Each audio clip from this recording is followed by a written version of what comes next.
Welcome, everyone, and thank you for joining us today. My name is Gina Smarecki, and I am the events manager at Nuspire. I'll be your host for today's live session.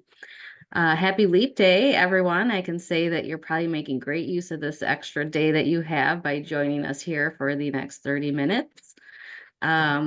We're going to be guiding you through the maze of jargon that we tend to see around managed detection and response while attempting to clarify the actual realities. So if you do have questions during the presentation, please submit them in the Q&A tab. We'll try to leave a few minutes at the end for your questions. And this webinar is being recorded, so just so you know, you will also receive an email with a link to watch the recording probably tomorrow. So at this time, it is my great pleasure to introduce you to our speakers today, Dan Hoban and Jeremy Herzog. Over the last 19 years, Dan has held numerous leadership positions at Nuspire in sales, marketing, and operations. During that time, he has helped some of the world's largest enterprises design and implement cutting-edge security solutions.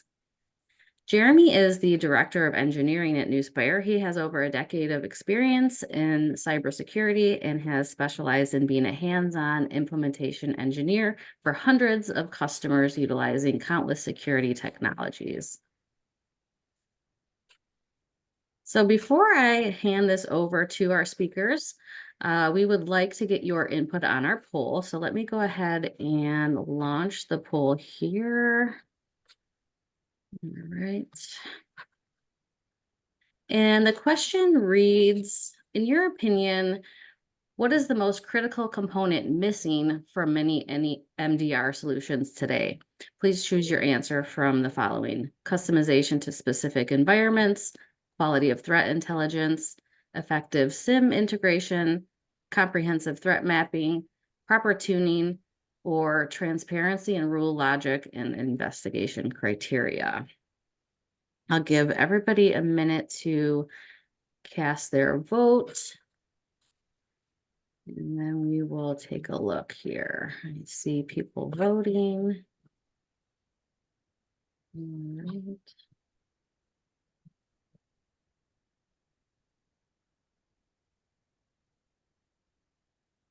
All right, looks like we have a good number here. Oh, they keep coming in. All right, it's been a minute. So let me end the poll and share the results here. Okay. Right, and then I will go ahead and kick it over to Dan to comment on the poll and kick things off. Yeah, Jeremy wouldn't let me vote. And I don't know if it probably wouldn't let you vote either. Did you have a vote in this? No, I don't think so. I probably would have maybe sided with the majority of folks here, the customization to specific environments. I mean, beyond just like manufacturing and healthcare that have, very customized environments, there's a lot of MDR that is just a kind of a one-trick pony, right? And you can't get more than one or two technologies in there. So I think that's the biggest downfall that I've seen, but I think all of these probably would have worked, and we didn't get goose egged on any of these answers. So I think they're all No. I mean, I agree. I mean, the fact that customization to specific environments is up at the top, especially for for us, is kind of it's kind of a great thing, because I feel like that's one of the things that we do super well. And then we focus on too, because like when you go through with a provider and an MDR solution, you turn on your logs. Everybody's logs at some level look the same, right? But nobody's environments look the same. And you got to factor in, the content of those logs, what each device is being used for, specific applications, and how you want them being used with your SIM. And you got to have that kind of relationship with your provider. And that's what is just missing from a ton of solutions out there. So yeah, agree 100%. And honestly, a lot of these things all kind of go together, right? Like you're getting a lot of false positives because you're just getting everything sent to you and there's no real framework on the back end. And then the intelligence you're getting is sort of lacking and you're not really even understanding why you're getting it. So it's all kind of one big problem that we've sort of sliced and diced here. Yeah. Agree. Because like half the time when you hear somebody, kind of roll their eyes when they talk MDR or think MDR or SIM even in general. And they're like, oh, it's just kind of they kind of think of akin to like IDS alerts, like where that the two are the same. And that kind of as a provider and this being one of our core focuses makes my head explode a little bit, equating SIM alerts to something as noisy as like IDS IPS technology. That's one thing that I've specifically heard from customers in the past. And if you view it that way, it's not the way you should, because you probably had bad experiences with it. It's all about, how can you start with maybe the out of the box stuff or the start at the service and then grow that over time. So customization is king when it comes to MDR for sure. Yeah. I mean, speaking of rolling your eyes, I'm in this industry, and sometimes when I hear a lot of the MDR stuff, I roll my eyes, right? Because this is a overused term that doesn't make a whole lot of sense, and it means something different to a lot of different people. And so I think that's why they asked you and I to talk about it, because you and I have talked about kind of the fluff that we see and the ambiguity of what MDR really is. And so I think for the next 24 minutes or so, we're going to try to spend some time trying to figure out, what we see out there, what doesn't make sense, and then maybe really how this should really get boiled down so MDR can be useful. Yeah. And this is actually a good example. It's something that I got a couple weeks ago, and the idea here isn't to unpack or unbox a marketing event. There's other sites for that, but the whole idea is this was a good example that it's MDR for all organizations, and it's got everything in this email that you could ever want: artificial intelligence and security expertise and compliance and automation. But when you're done, you're like, what the hell is it? Like, it doesn't really explain what it is that you're buying when you do this. Now, I know who sent it to us, and they're known for their endpoint software. So I have a feeling that it's just EDR rebranded as MDR, and they're trying to use a lot of the buzzwords. But I think this is some of the problems, that it's got everything in there that you kind of hear in terms of the hot topics, but you don't actually know what it is that you'd be buying if you took them up on that. And I don't know, Jeremy, what are your thoughts? Yeah, I mean, if you just go through and kind of page through like AI powered automation, a lot of these phrases in here just stick out to me, and they kind of grade. It's like AI is powering your automation. That's bold, right? Because if you think about that statement, then that's you're kind of getting into some Terminator Skynet territory with that statement. So I think a lot of it is kind of the overharping that you see in a lot of like just cyber marketing materials in general, and it's one of the things that you can come to expect within our industry. And then the kind of boilerplate language to be just specific enough to say, hey, let's throw out 24/7, let's throw out AI, let's throw out, they use the word threat intelligence in here. But a lot of times the problem that I have with providers that use language like this is when you try to take them to the mat and get very specific on how they use those technologies, the truth comes out very quickly that either the people that you're talking to or the marketing material is only surface level at best. So that's what I think a lot of this kind of stuff is, and unfortunately there's just a lot of it in our industry. Yeah, I think the thing that bothers me maybe the most is that bottom check mark, the check the box compliance. Hey, get compliant. Like, if you just bought something, you're compliant, and that, I think, it oversimplifies a very complex part of our industry, and it leads people astray, thinking, oh, if I just bought this, I could get compliant, and what do they say? Qualify for cybersecurity insurance, and it's never that easy. Yeah. All right. Well, maybe what we can do is spend a little bit more time talking about, what it is that, a provider should actually do, or what MDR should actually do. And I think the thing is too, there's not a lot of customers that call me up and go, I need MDR, right? Like, they're calling and asking about a specific outcome, a specific problem, a specific challenge. And the answer might be, hey, there's a service called MDR or EDR or something else. which will address that. And so maybe the best thing, Jeremy, if you can kind of walk us through a better approach to solving those problems and just start with the outcomes. Like, what are the outcomes that customers are really looking for? And that way we can kind of get past all the other buzzwords we saw on the last slide. Yeah, 9 times out of 10, like when that happens, and people are, interested in the vein of MDR, like a lot of the times they don't even know MDR as an acronym. They don't know managed detection and response. A lot of times what they do know is that they need a SOC. They need somebody to know what security information to get in, to start taking a look at it. They need somebody to know how to look at that information, give recommendations on their specific environments that, as we talked about a little bit earlier, can be customized to them. And then a lot of times when you're in, the situation where you're not quite sure, it's not your, primary technology that you're focused in on. A lot of times you get into a situation where they need a partner. The outcome that they want is a partner that they can rely on to kind of give them that higher level place that they can ask the kinds of questions to, and then also provide a service where they have a pretty comprehensive scope of monitoring in their environment, and that scope can be customized to fit their business up front and over time in an ongoing kind of partner relationship. So when a lot of people are looking for outcomes in an MDR solution, that's what really needs brought to the table a lot of times. It's those outcomes of really diving in, understanding the environment more than, just kind of surface level stuff. And then also that partnership and that building over time to make sure that whoever you use as your SOC knows your organization, tries to tailor themselves as much as possible to your organization.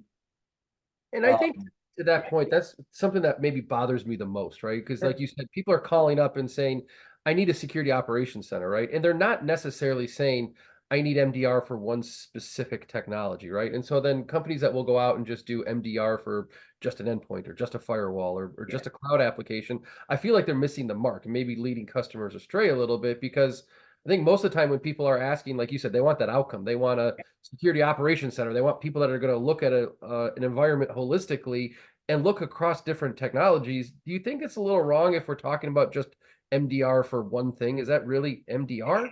I'll tell you, like, we've actually are in that situation, and you get into those situations when you have like regular everyday budget situations where it's like, okay, help me choose what I can afford here, and your budget is a fraction of where it needs to be in order to do comprehensive SOC monitoring. You say do the most important thing. That's a really hard situation for a provider to be in. And I'll kind of give a scenario where if you come in and say, oh no, this is going to be comprehensive, you're covered, that's a lot of times can be disingenuous. And a better way to handle that situation is say, okay, meet them where they're at with the realities of, okay, sometimes we can do what we can do. What's the technology that you want monitored? But then be very, very transparent with the outcomes that are associated with just monitoring that technology.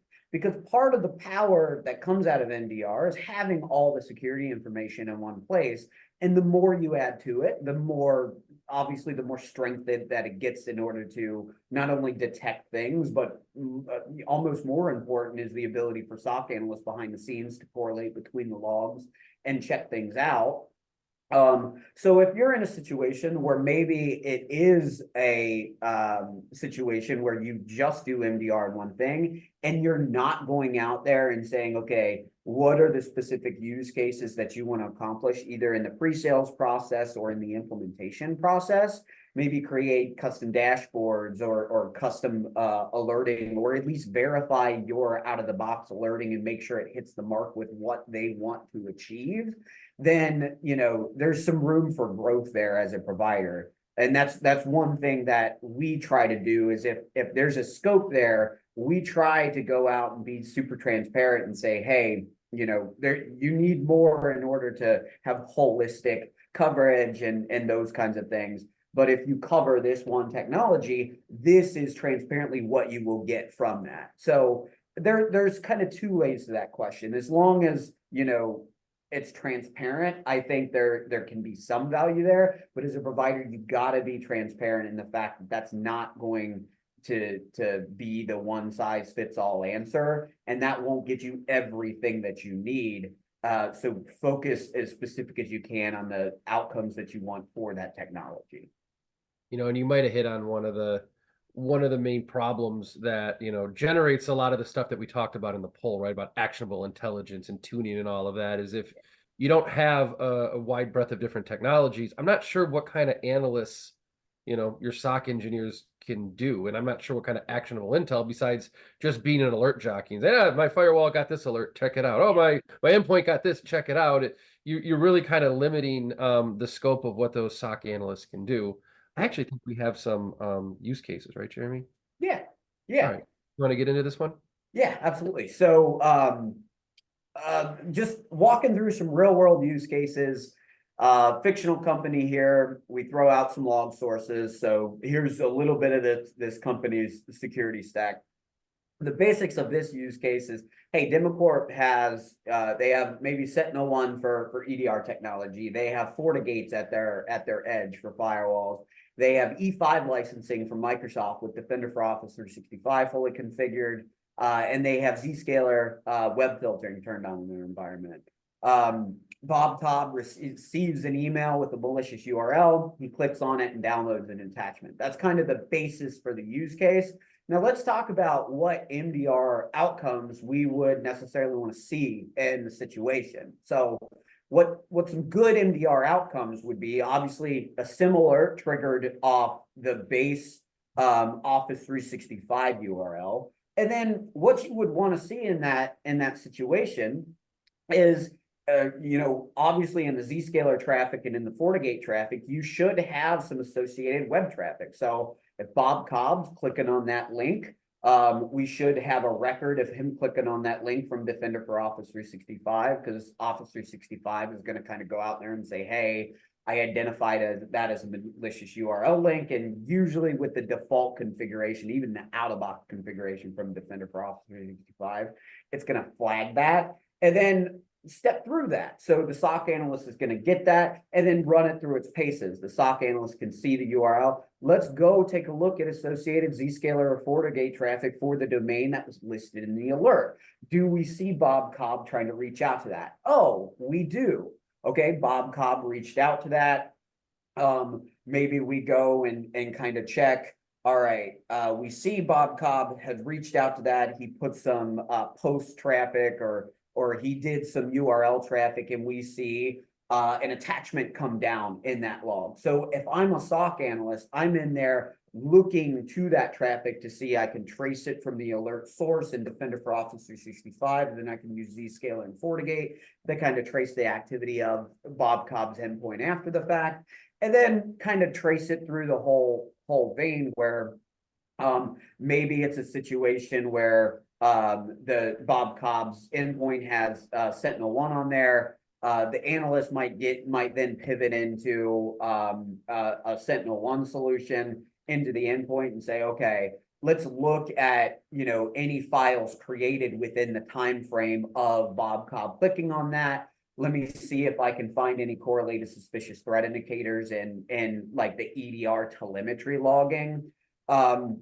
Maybe we do, and maybe we go in and we say, okay, we identify something that we deem as a threat. I'm going to go ahead and kill it with my endpoint software to make sure that I have my response there. Now, that's a really good demonstration of a really awesome way that MDR should operate, and that's in combination with like an EDR solution where the analyst has the power to go from all the way from the initial Defender for Office 365 data coming in to saying, hey, there's something fishy about this, no pun intended, fishy about this URL, all the way to the end where you get in and maybe there's an action that you take with an endpoint tool to go and block things.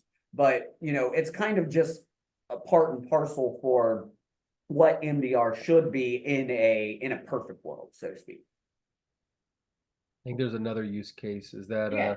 In a perfect world, how does it progress? No, and so in a perfect world, how it progresses, and this is another good use case for what you should look for in an MDR provider, and it's a relationship that grows over time. So Johnny Appleseed Factory, this fictional company here, has grown from a really small company to say, hey, I've gotten a much bigger presence, and this is a common situation that we find where you just grow over time, and security is not always at the forefront of everyone's mind in terms of budget priorities for startups and when companies grow, right? But eventually you get to a place where you have the budget and you have a cybersecurity department that wants to start doing things like, okay, how do we get a good list of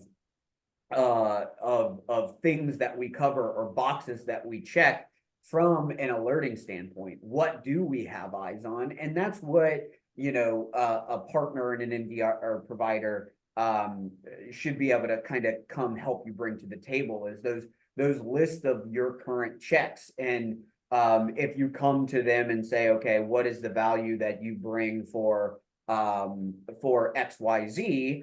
What can you do there? And a common practice that we use a lot of times is just that. It's a log source review where you come in, we will review what we have currently enabled, and then we can go over custom or common customizations of log sources that we say, okay, we've had a lot of customers recommend or ask about XYZ, even especially in your vertical. Is this something you'd be interested on? One that I kind of yield back to a lot of times is doing a log source review for Google Workspace is one. I had a customer who say, hey, I have this really kind of important crown jewels type file that I want to have some additional oversight on. Can you create a custom alert that would just go to these specific people just for notification when the folder is shared out to new users? That's pretty straightforward. It's easy to do, but it's a way that you can take your MDR solution and kind of customize it to fit your needs, to where not even everything has to go through a SOC. It's just one example of customization there. But in kind of getting back to how these things can grow over time, it's those customization use cases, and it's going in and saying, okay, how do we take a look at existing data sources, saying where are their gaps, and maybe using that to expand your security program or do more budget justification or add additional configs into your environment. So Johnny Appleseed's factory back here, one of the things that they found in this use case as they expanded was maybe they want to change from a legacy AV to a next-gen AV. Maybe they want to add Sysmon to their environment and start monitoring that in addition to just native Windows events. So those kinds of things are the kind of decisions that you should be led to with a good MDR partner and with a good MDR program. I think those logging reviews, it's important because I think people sometimes just think, oh, we're going to tune for 30 days and then everything's going to be great. Yeah. But to the point that you just made is, organizations grow, but also too, if you have an underlying framework like a MITRE or something like that too, doesn't that give you a good opportunity to take a look back, It does. 2 years later and go, hey, this is the kind of stuff that we're seeing. But if we had these other log sources, look at all the other things we could do that map that back to a cohesive strategy, right? Yeah. Yeah. And I'm so like a MITRE and frameworks like MITRE are, I like to think of them as your progress bar, right? One of the things that your MDR provider should do is for every alert that you have, you need to go ahead and classify that with a MITRE tactic and technique.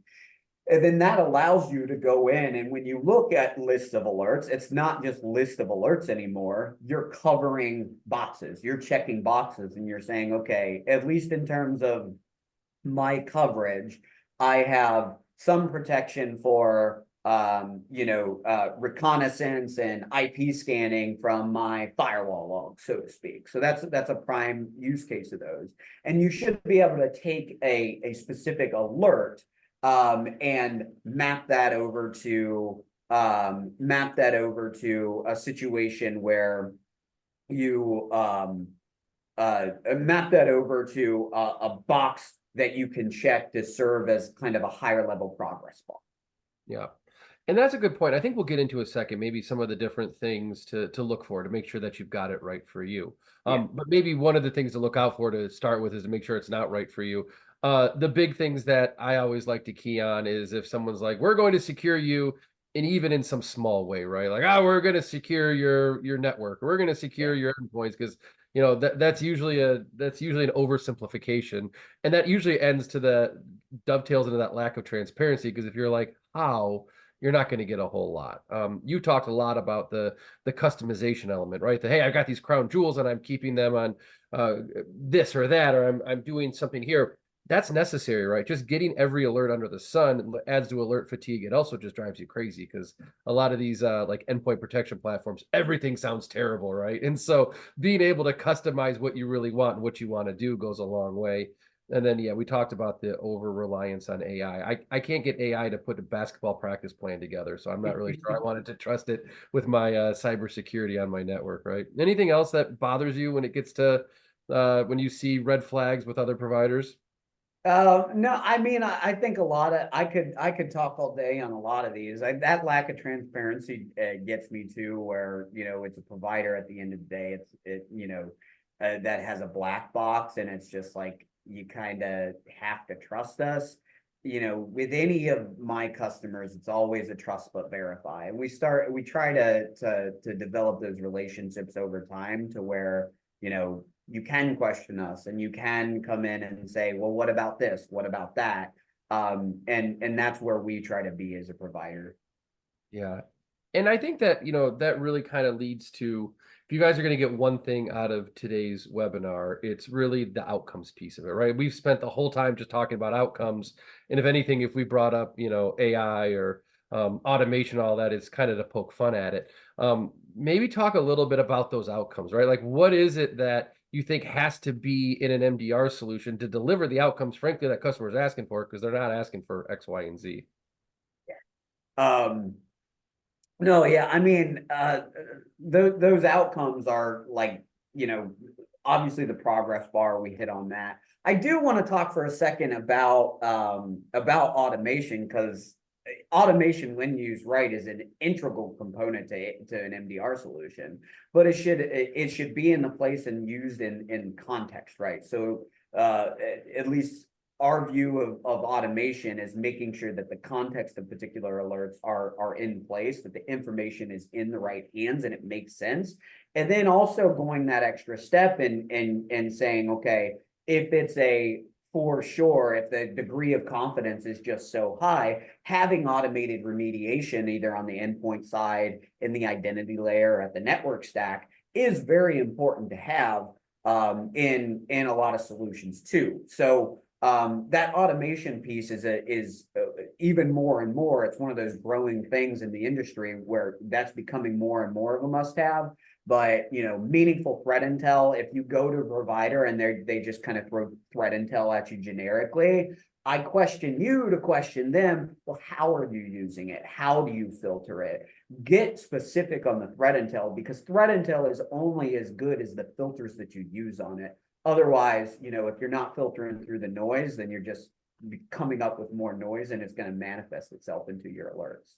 So those are kind of the must-haves when you're looking at a good MDR solution. I'm going to add one more to it, just based on what I've seen in the chat, is experience, right? There's a few folks that are saying, hey, a red flag is your printer repair company is now an MDR provider, which, generally means one of two things. One is that they're just reselling software, or two, and maybe this is a good thing, is they're partnering with a true legitimate MSSP, but they've got to tell you, right? And so making sure that you're talking to someone who's been doing this, we've done this for 19 years, and you learn a lot over 19 years that you can't learn by switching from printer repair to MDR overnight. Now, if they're a MDR company that focuses specifically on printers, maybe give them a pass, but you know, those are pretty rare breeds. That's a narrow market. That's a Yeah. real narrow market. So questions to ask. I want to hustle through this because we're just about at time. Yeah. But I do think you need to ask the companies, hey, what technologies are you using, right? Everything from the log aggregation to the ticketing and everything in between that's going to generate. Because if they're not going to tell you, that's that transparency piece at the end that should be a really big red flag. Because like Jeremy said, you've got to be able to trust but verify.